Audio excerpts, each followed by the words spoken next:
Je me pose.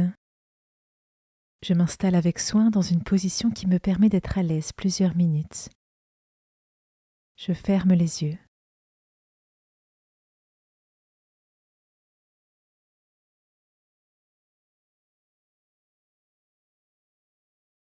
Je me présente à Dieu.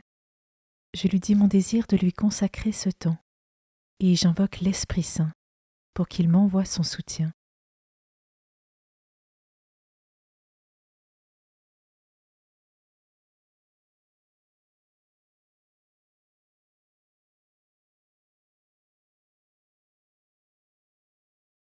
Commençons.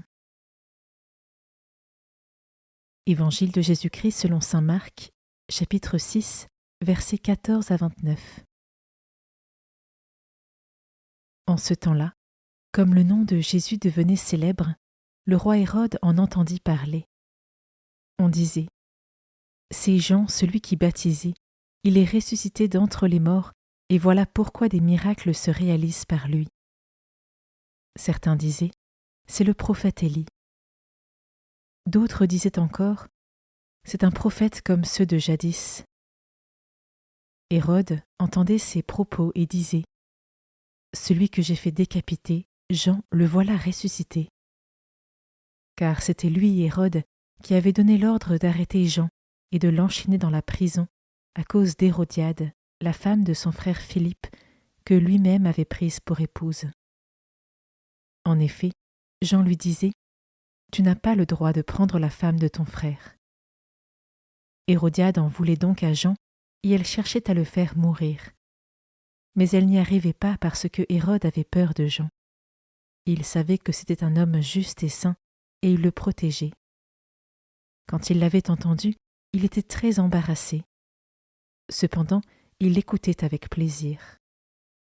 Or, une occasion favorable se présenta quand, le jour de son anniversaire, Hérode fit un dîner pour ses dignitaires, pour les chefs de l'armée et pour les notables de la Galilée. La fille d'Hérodiade fit son entrée et dansa. Elle plut à Hérode et à ses convives. Le roi dit à la jeune fille: « Demande-moi ce que tu veux et je te le donnerai. » Et il lui fit ce serment: « Tout ce que tu me demanderas, je te le donnerai, même si c'est la moitié de mon royaume. » Elle sortit alors pour dire à sa mère: « Qu'est-ce que je vais demander ?» Hérodiade répondit: « La tête de Jean, celui qui baptise. » Aussitôt la jeune fille s'empressa de retourner auprès du roi et lui fit cette demande: « Je veux que tout de suite tu me donnes sur un plat la tête de Jean le Baptiste. » Le roi fut vivement contrarié, mais à cause du serment et des convives, il ne voulut pas lui opposer un refus. Aussitôt il envoya un garde avec l'ordre d'apporter la tête de Jean. Le garde s'en alla décapiter Jean dans la prison. Il apporta la tête sur un plat, la donna à la jeune fille, et la jeune fille la donna à sa mère. Ayant appris cela, les disciples de Jean vinrent prendre son corps et le déposèrent dans un tombeau.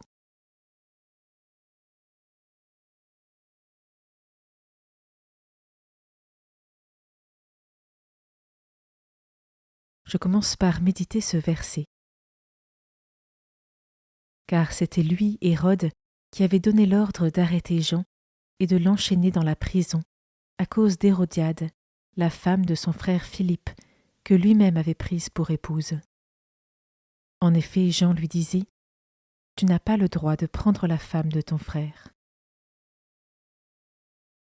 Ai-je conscience que d'un péché capital peuvent découler toute une multitude d'autres péchés aux conséquences graves, à la fois pour nous-mêmes et pour notre prochain?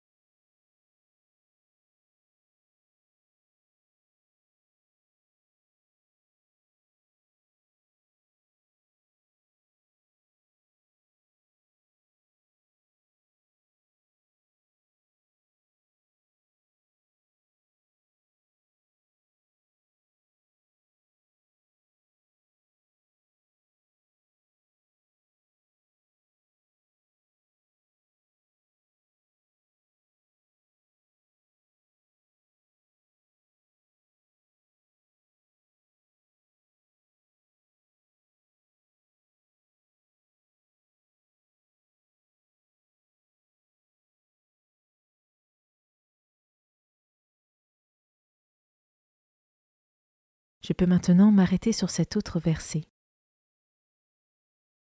Le roi fut vivement contrarié, mais à cause du serment et des convives, il ne voulut pas lui opposer un refus. Aussitôt, il envoya un garde avec l'ordre d'apporter la tête de Jean. Une fois de plus, Hérode se montre esclave du regard et de la pensée des autres, et il se trouve ainsi incapable d'agir librement, selon sa conscience. Il préfère ainsi commettre un crime odieux pour ne pas perdre la face, plutôt que d'écouter son cœur qu'il ferme délibérément à la lumière de Dieu.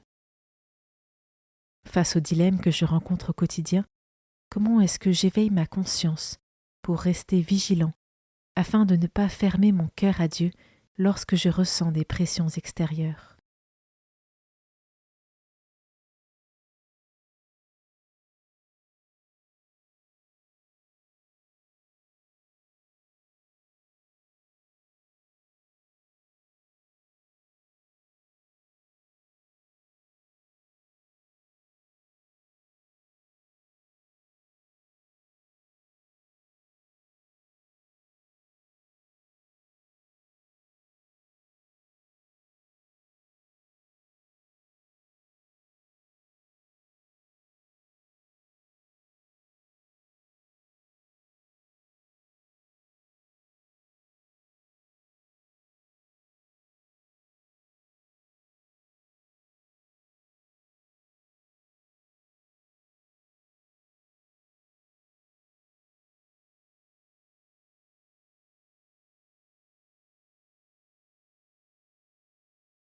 Je peux maintenant prendre un temps de prière et demander au Seigneur la grâce d'un cœur libre, toujours guidé par sa lumière, et ferme dans la foi pour rejeter le péché qui nous abîme et nous coupe de Dieu.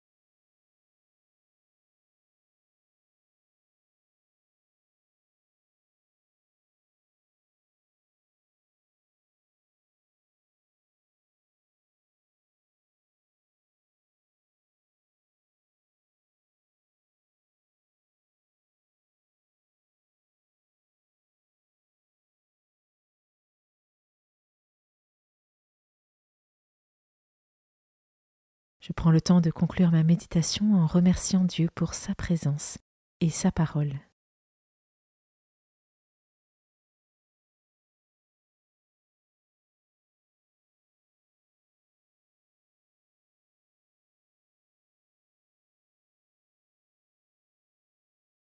Belle journée et à demain.